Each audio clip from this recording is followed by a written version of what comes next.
Welcome back to Vadugai 360 channel. இது உங்கள் LP. NDA கூட்டணி யாருமே இல்லாத கடைக்கு எடப்பாடி மட்டும் இருந்து என்ன பண்ண போறாருன்னு தெரியவில்லை.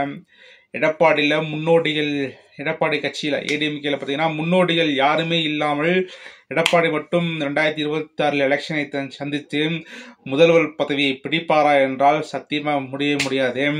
அதனை வலியுறுத்தி செங்கோட்டையன் அவர்கள் ஏடிஎம்கேலிருந்து பிரிந்து சென்ற நபர்கள், ஓபிஎஸ்ஸாக இருக்கட்டும், அப்புறம் தினகரனாக இருக்கட்டும், அம்மாவாக இருக்கட்டும், சின்னம்மாவாக இருக்கட்டும், எல்லாத்தையும் ஒருங்கிணைத்து ஒரு மிகப்பெரிய ஒரு சக்தியாக உருவெடுத்து டிஎம்கே வீழ்த்தலாம் என்று அரைக்கூவல் விட்டு வந்த நிலையில் அவரோட போஸ்டவே காலி பண்ணிட்டாப்புல எடப்பாடி அவர்கள்.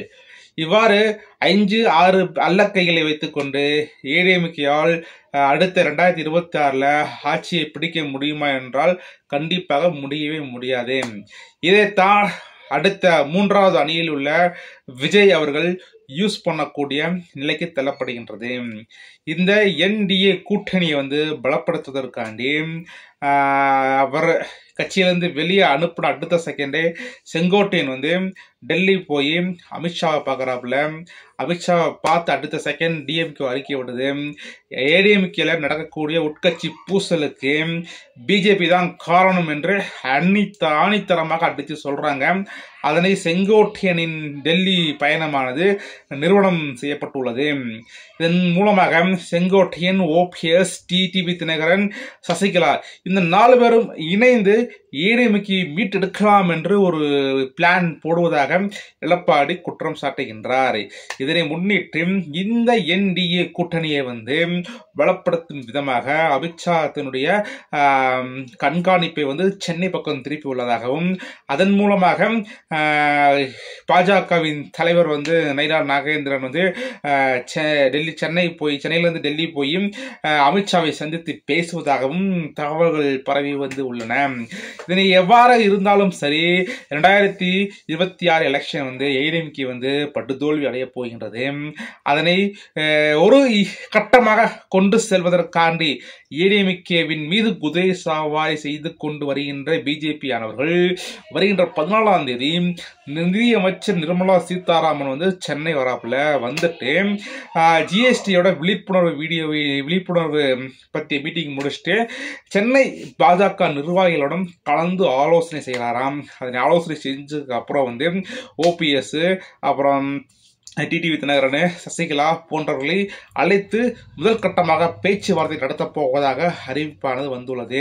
இந்த பாப்பாத்தி நிர்மலா சீதாராமன் ஒரு கட்சியில் தேர்தலில் பரப்புரை செய்யாமலே இன்னைக்கு நிதியமைச்சராக இருக்கக்கூடிய இந்த பாப்பாத்திக்கு எவ்வாறு தமிழக நாட்டின் மீது அக்கறை வரப்போகின்றது என்று தெரியவில்லை. நிர்மலா சீதாராமன் ஒரு அரசியலில் ஈடுபாடு அற்ற ஒரு நபரை தூக்கி நிதியமைச்சராக உட்கார வச்சு அவர் ஒரு ஏடிஎம்கேவுக்கு அட்வைஸ் வழங்கக்கூடிய அளவுக்கு அவர் அவ்வளோ ஒரு அப்பாட்டாக்கரா அப்படின்னு விமர்சனங்கள் எழுந்து உள்ளன. எடப்பாடி அவர்கள் எவ்வாறு புரிந்து செயல்பட போறான்னு தெரியவில்லை. என்னதான் சண்டைகள் பிரச்சனைகள் இருந்தாலும் 2026 எலெக்ஷனை எதிர்நோக்க ஏடிஎம்கே வலு சேர்க்கும் விதமாக அனைவரும் ஒன்று சேர்ந்து செயல்பட்டால்தான் அட்லீஸ்ட் ஒரு 234 தொகுதியில் ஒரு 100 தொகுதியாவது ஏடிஎம்கே அதிகமான வாக்குகளையும் கணிசமான வாக்குகளையும் பெறும் என்று நம்பப்படுகின்றது.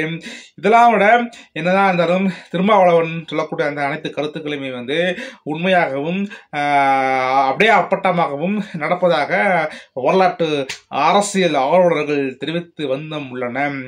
பேக்ரவுண்ட்ல பிஜேபி இருந்து கொண்டு ஏடிஎம்கேவை பழனிசாமியை ஓபிஎஸ் உடனும், பழனிசாமியை டிடிவி தினகரனுடனும், பழனிசாமியை சின்னம்மாவுடனும் இணக்கமாக செல்ல விடாமல் பிஜேபியானவர்கள் தடுத்து நிறுத்துவதாக அதிகாரப்பூர்வ தகவல்கள் வந்து வெளியாகி வண்ணம் உள்ளது. இதை பழனிசாமி எவ்வாறு கொண்டுகிறார், எவ்வாறு வந்து ஏடிஎம்கே வந்து வழிநடத்த போகின்றார் என்று தெரியவில்லை. ஏடிஎம்கே என்பது பழனிசாமி மட்டும் உள்ளடக்கிய கட்சி கிடையாது. அடித்தட்டு பாமர மக்களிலிருந்து மேல்நிலை மக்களை வரைக்கும் உள்ளடக்கிய ஒரு மிகப்பெரிய ஒரு பலமான கட்சியாக அறியப்பட்ட இன்றைய கட்சியானது வரக்கூடிய நாள்களில் தேய்ந்து கடைசியில் காணாமல் போகக்கூடிய நிலையாக ஏற்படப்படுகிறது. இந்த நிலை ஏற்படாமல் இருப்பதற்காண்டி அனைத்து ஏடிஎம்கேயோட முன்னோடிகள் அனைவருமே உட்கார்ந்து பேசி அனைத்து பிரிந்து சென்ற அனைத்து தலைவர்களையும் ஒருங்கிணைத்து ஒரு புதிய ஏடிஎம்கேயாக ஒரு பலப்படுத்தப்பட்டு 2026 எலெக்ஷனை வந்து அணுக வேண்டும் என்பதில் அவருடைய 360 சேனல் சார்பாக நம்ம வேண்டுகோள் விடுக்கின்றோம். இது எவ்வாறு எடப்பாடி எடுத்துக்கொள்றான்னு தெரியவில்லை. அவர் மைண்டுக்கு என்ன தோணுதோ அதான் செய்யறாப்புல. பார்க்கலாம், பொறுத்து தான் பார்க்கலாம். இப்போ 14ஆம் தேதி வந்து நிர்மலா சீதாராமன் வந்து இடத்தை கிழிக்க போறாரு. இடத்தை கிழிச்சு ஏடிஎம்கே சேர்க்க போறாரு. அவ்வாறு சேர்த்து என்டிஏ கூட்டணி எவ்வாறு பலப்படுத்த போகின்றது அப்படின்னு வரக்கூடிய காலகட்டங்களில் வந்து நம்ம பார்த்து தெரிஞ்சுக்கொள்ளலாம். பாய்.